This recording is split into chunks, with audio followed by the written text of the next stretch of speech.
जामताड़ा ये नाम सिर्फ एक जिले का नहीं बल्कि डिजिटल भारत के माथे पर लगे उस कलंक का है जिसे सुनते ही फोन की घंटी के पीछे छिपा खौफ और खातों की खाली होने की आहट सुनाई देने लगती है। झारखंड और पश्चिम बंगाल की सीमा पर बसे उस इलाके ने देश को सिखाया कि कैसे बिना पिस्तौल और बिना सेंधमारी के सिर्फ एक अदृश्य आवाज के जरिए करोड़ों की लूट को अंजाम दिया जा सकता है। लेकिन वक्त बदला, तकनीक बदली और जुर्म की सरहदें भी फैल गई। अब आपको झारखंड के उन जंगलों से बाहर निकालकर उत्तर प्रदेश के मथुरा जिले के गोपनीय और हैरान कर देने वाले सच की तरफ ले चलते हैं, जिसे आज देश यूपी का मिनी जामताड़ा कह रहा है।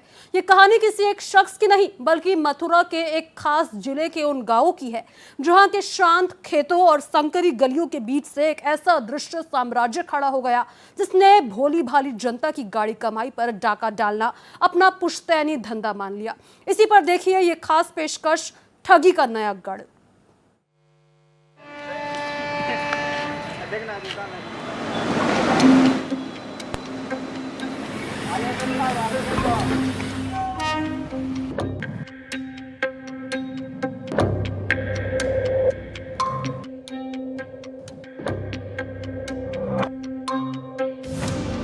जामताड़ा गैंग, इसका नाम क्राइम की खबरों में आपने खूब सुना होगा।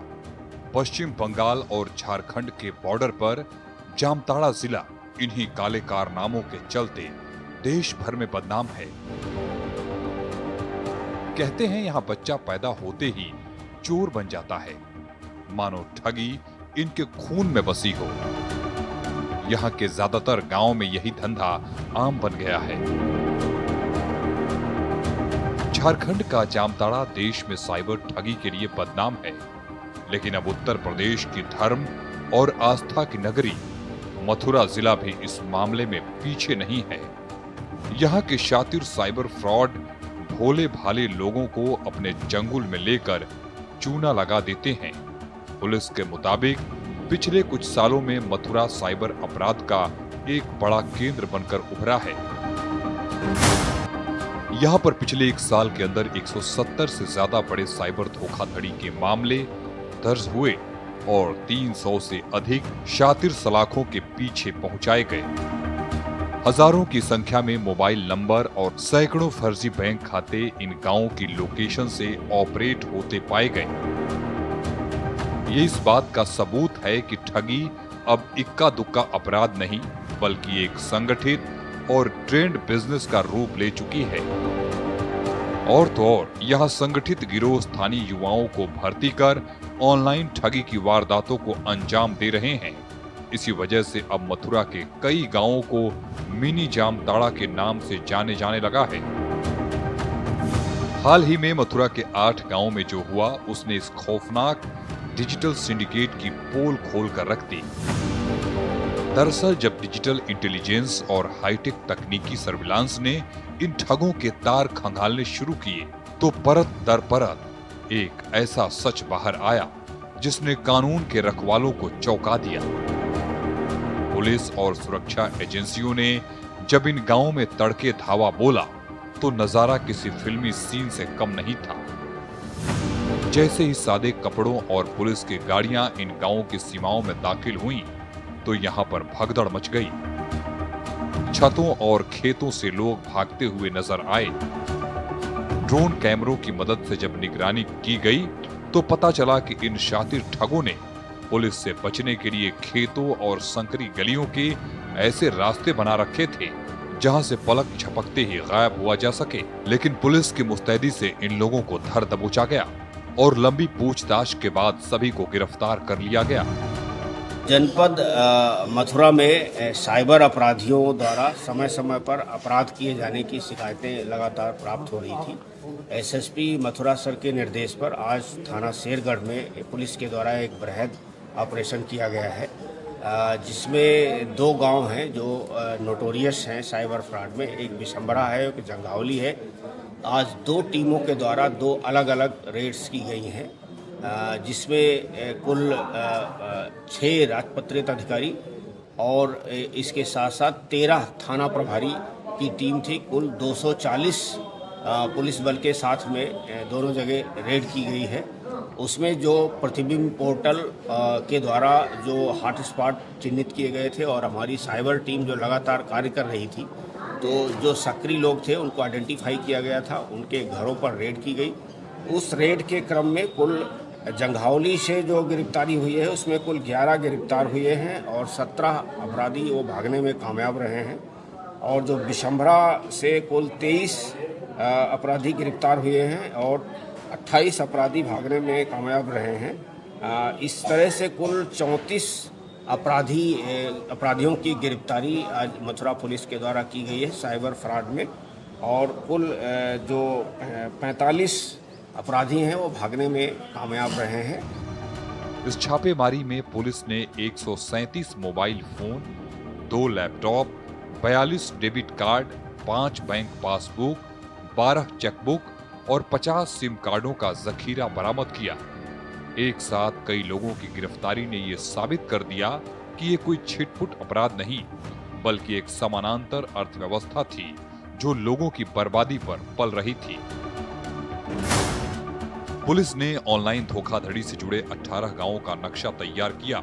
जांचकर्ताओं ने गोवर्धन, परसाना, शेरगढ़, छाता और कोसी पुलिस थाना क्षेत्रों के अंतर्गत आने वाले 18 गांवों को संगठित साइबर अपराध के संदिग्ध केंद्रों के रूप में चिन्हित किया। इनमें से अधिकतर गांव राजस्थान और हरियाणा की सीमाओं के पास स्थित हैं, जिसके बारे में पुलिस का मानना है कि इसी वजह से ये नेटवर्क फलता फूलता रहा है। यहाँ से राजस्थान के भरतपुर लगभग 40 किलोमीटर की दूरी पर है, जबकि नूह लगभग 107 किलोमीटर और अलवर 111 किलोमीटर दूर है, जिससे संदिग्धों के लिए राज्य की सीमाओं को पार करना और कानून प्रवर्तन एजेंसियों से बचना आसान हो जाता है। और तो और ये गांव मथुरा शहर से लगभग 70 किलोमीटर दूर और राजधानी दिल्ली से लगभग 3 घंटे और आगरा से लगभग 1 घंटे की दूरी पर स्थित है। पुलिस के मुताबिक इन गांवों में साइबर ठगी का कारोबार छोटे पैमाने पर इंडस्ट्री की तरह चल रहा था, जहां युवा पढ़ाई को छोड़कर और पारंपरिक नौकरियों के बजाय साइबर अपराध की ओर रुख कर रहे हैं, क्योंकि बिना मेहनत के जल्दी पैसा कमाने का लालच है।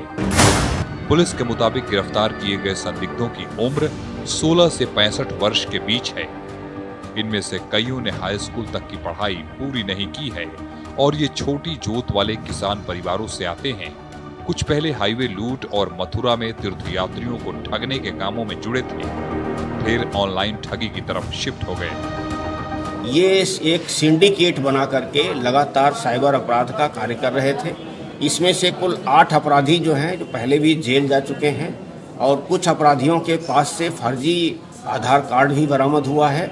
और अभी जो गिरफ्तारी की टीम है वो इनकी लगातार तलाशी और पूछताछ कर रही है। जो मोबाइल फ़ोन बरामद हुए हैं उस पर हमारी टेक्निकल टीम जो साइबर की है वो कार्य कर रही है। अभी तक जो पाया गया है कि 2 IMEI प्रयोग हुई हैं, जो लोग पकड़े गए हैं उनसे लगभग 18 फ्रॉड किए गए हैं विभिन्न प्रांतों में। उनसे भी संपर्क किया जा रहा है, उनके मुकदमे जो पंजीकृत हो गए उनके बारे में जानकारी की जा रही है। ये संगठित अपराध कर रहे थे। पुलिस के मुताबिक गिरफ्तार किए गए लोगों में सरगना से लेकर आम गुर्गे तक शामिल हैं, जो पूरे देश में फैले एक बेहद संगठित नेटवर्क का हिस्सा हैं। गृह मंत्रालय के national cyber crime reporting portal और संचार साथी पोर्टल से मिले इनपुट के आधार पर जांच की गई तो पता चला कि इन गांवों से करीब 7000 फर्जी प्रीपेड मोबाइल नंबर और 1400 किराए के बैंक खाते जुड़े हुए हैं। वहीं IIT कानपुर से जुड़े startup future crime research foundation ने 3 साल पहले प्रकाशित एक रिपोर्ट में मथुरा को देश के प्रमुख साइबर अपराध केंद्रों में से एक के रूप में पहचाना था, जिसने झारखंड के जामताड़ा और हरियाणा के नूह को पीछे छोड़ दिया था और देश के टॉप साइबर क्राइम हब बनकर उभरा था। ये लगातार कार्यवाही अभी जारी रहेगी। जो भी साइबर अपराधी अभी और बचे हैं उनको भी गिरफ्तार करके जेल भेजा जाएगा और जो भागे हुए हैं उनकी भी गिरफ्तारी का अभी प्रयास किया जाएगा।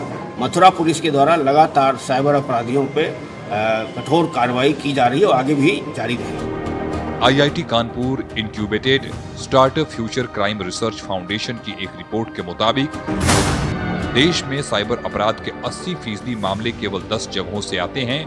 इनमें राजस्थान का भरतपुर 18% के साथ सबसे ऊपर है। इसके बाद मथुरा 12%, नूह 11%, झारखंड का देवघर 10%, जामताड़ा 9.6%, गुड़गांव 8.1%, राजस्थान का अलवर 5.1%, झारखंड का बोकारो 2.4%, करमाटांड 2.4% और गिरिडीह 2.3% शामिल हैं।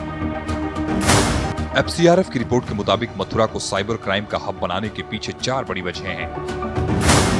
शहरी केंद्रों से नजदीकी, दिल्ली, आगरा, भरतपुर और अलवर जैसे बड़े शहरों से आसानी से जुड़ाव। फिलहाल हमारी इस खास पेशकश में इतना ही। देश और दुनिया से जुड़ी तमाम खबरों के लिए बने रहिए भारत एक्सप्रेस के साथ।